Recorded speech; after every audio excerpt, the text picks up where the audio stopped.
বিশ্বাস তাদের ছিল। এত ভালো মানুষ, সেই ভালো মানুষের আরামে কেন ঘুম হয় না? কেন তিনি স্বচ্ছ মুক্ত হতে পারলেন না? মূল কারণ একটাই ছিল, সেটা হলো তার পৃথিবীতে আসার উদ্দেশ্য ছিল একটা, সেটা হলো কোন তন্ত্র মন্ত্র চলবে না, একমাত্র আইন চলবে কার? আসতে বলবেন না, আইন চলবে কার?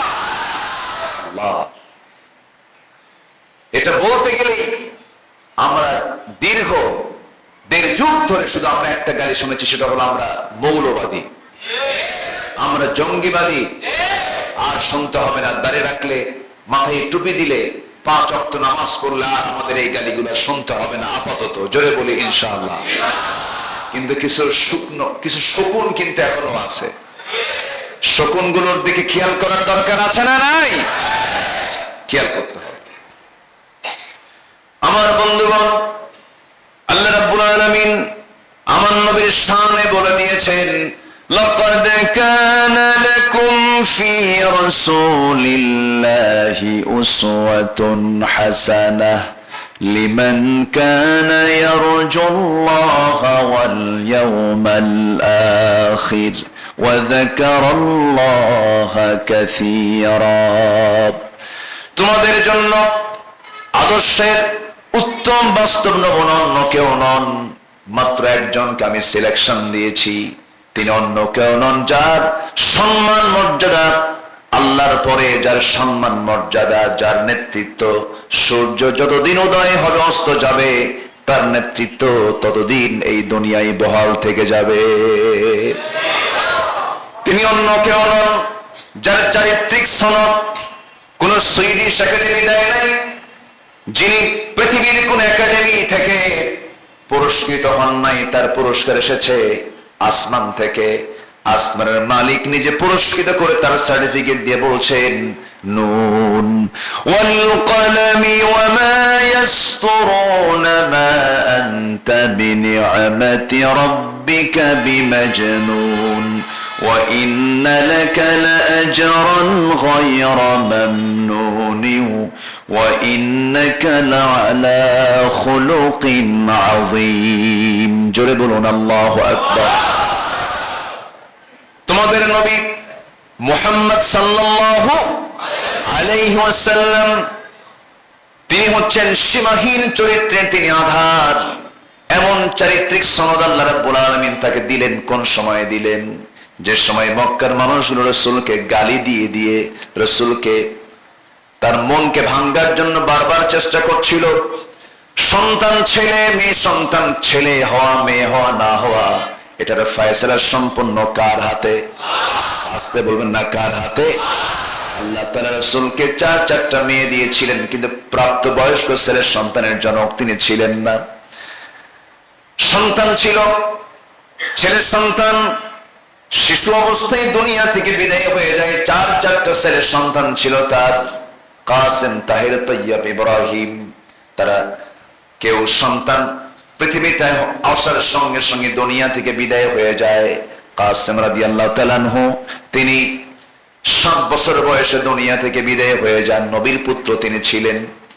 এই সন্তানগুলো যখন মারা গেল, নবীজি তবু গালি থেকে মুক্ত হলেন না। সেই সময় বলে ফেলল, আরবের সেই কুরাইশরা বলে ফেলল, মুহাম্মাদের রব মুহাম্মদকে বাদ দিয়ে দিস। যেরকম নাউযুবিল্লাহ। কেমন করে বলে ফেলল? সন্তান হয় মারা যায়, শেষ পর্যন্ত রাসূলকে নির্বংশ বলে গালি দিল, লেজ কাটা বলে গালি দিল। কিন্তু আল্লাহ তাআলা সরাসরি একটা কমপ্লিট সূরা নাযিল করে রাসূলকে জানিয়ে দিলেন, হে রাসূল, আমি আপনাকে খুব ভালোবাসি। কমপ্লিট সূরা নবীর শানে নাযিল হলো। যারা পারেন ঠোঁট মিলিয়ে বলুন, ইন্না আ'তাইনাকাল কাউসার ফাসাল্লি লিরাব্বিকা ওয়ানহার ইন্না শানিআকা হুয়াল আবতার। আমি আপনাকে হাউজে কাউসার দান করেছি, অতএব আপনি নামাজ পড়ুন, আপনি কোরবানি করুন। যারা আপনাকে বলে লেজ কাটা নির্বংশ, তারাই হলো প্রকৃত নির্বংশ।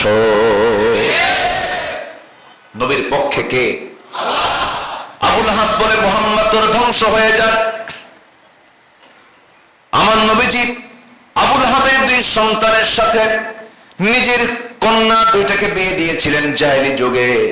নিজের কন্যা সন্তানকে যখন বিয়ে দিয়ে দিলেন, কি গভীর সম্পর্ক, আত্মীয়তার সম্পর্ক।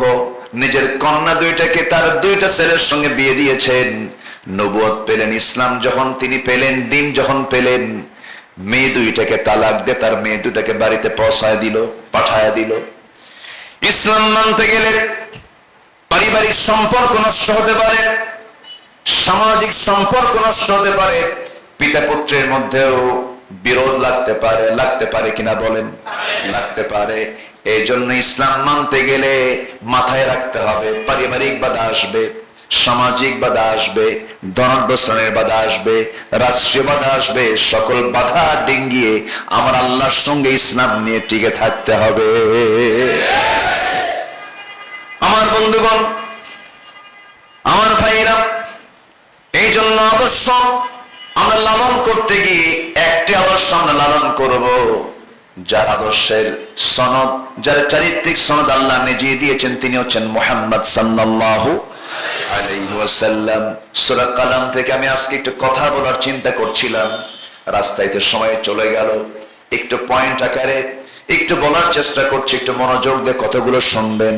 তাহলে আমরা দল করব ব্যক্তির না নবীর?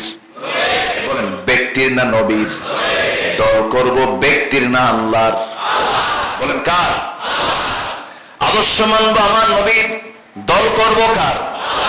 দল করব কার? আর আমাদের আইন হবে, আমাদের বিধান হবে, আমাদের চলার পথ হবে একমাত্র কোরআন। কোরআনকে মানব, ইসলামকে মানব, ইমানটা মজবুত করব, আল্লাহর 8টা জান্নাত আমার আপনার জন্য অপেক্ষা করবে। আমার ভাইরা, নবীজির চরিত্র কেমন ছিল? কোরআনের ভাষায় 7টা দিক আমি তুলে ধরি, আলোচনা শেষের দিকে আস্তে আস্তে চলে যাব। কষ্ট পাচ্ছেন নাকি আপনারা? একটু কথা বলি।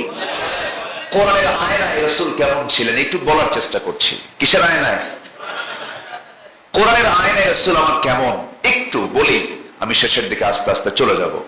সম্মানিত ভাইয়েরা, আমার নবীজির চারিত্রিক সনদ তাহলে কে দিলেন? আমার নবীর চরিত্র ছিল শুধু উন্নত না মহা উন্নত? তিনি ভিতরেও যেমন বাহিরেও তেমন, ব্যক্তিগত জীবনও যেমন, পারিবারিক জীবনও কি বলে বাহিরের জীবনও তেমন, সব জায়গায় তিনি ওপেন ছিলেন। স্ত্রীদেরকে ডাক দিয়ে বলতেন, স্ত্রীরা রাতের আধারে যা করি সব বলে দাও। সাহাবীদেরকে ডাক দিয়ে বলেন, দিনের আলোতে তোমাদের সঙ্গে আমি যা করি তা বলে দাও। বলেন তো, এই চরিত্র কি আজকের নেতাদের মধ্যে পাওয়া যাবে? পাওয়া যাবে? বোট ক্লাব জানেন না? বোট ক্লাবের দিকে যান, নাইট ক্লাবের দিকে যান, বারের দিকে যান। এই বার, নাইট ক্লাব, বোট ক্লাব, এগুলোর সাথে নবীর অনুসারী যারা, নবীর আদর্শ লালন করে যারা, তাদের বিন্দু পরিমাণ কোনো সম্পর্ক নয়। মদ নারী নিয়ে যারা পড়ে থাকে, এমন নেতৃত্বের মুখে এখন জুতা মারার সময় এসেছে। ওগুলোকে মানবো না আমরা। বহু ধোঁকা খেয়েছি, আর ধোঁকা খেতে চাই না। এই জাতি ইসলাম চায়, এই জাতি ইসলাম চায় না। প্রশাসন ছাড়া যদি 10 দিনে দেশ চলতে পারে, প্রশাসন ছিল না তো? ছিল? ছিল না। তাহলে প্রশাসন ছিল না, তাহলে পাহারা দিল কারা? জনগণ। আমার কলিজার টুকরা সন্তানরা, ছাত্ররা,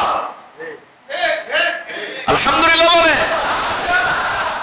18 কোটি এই বিশাল জনগোষ্ঠীর প্রশাসন 10 দিন নাই, তারা পলাতক।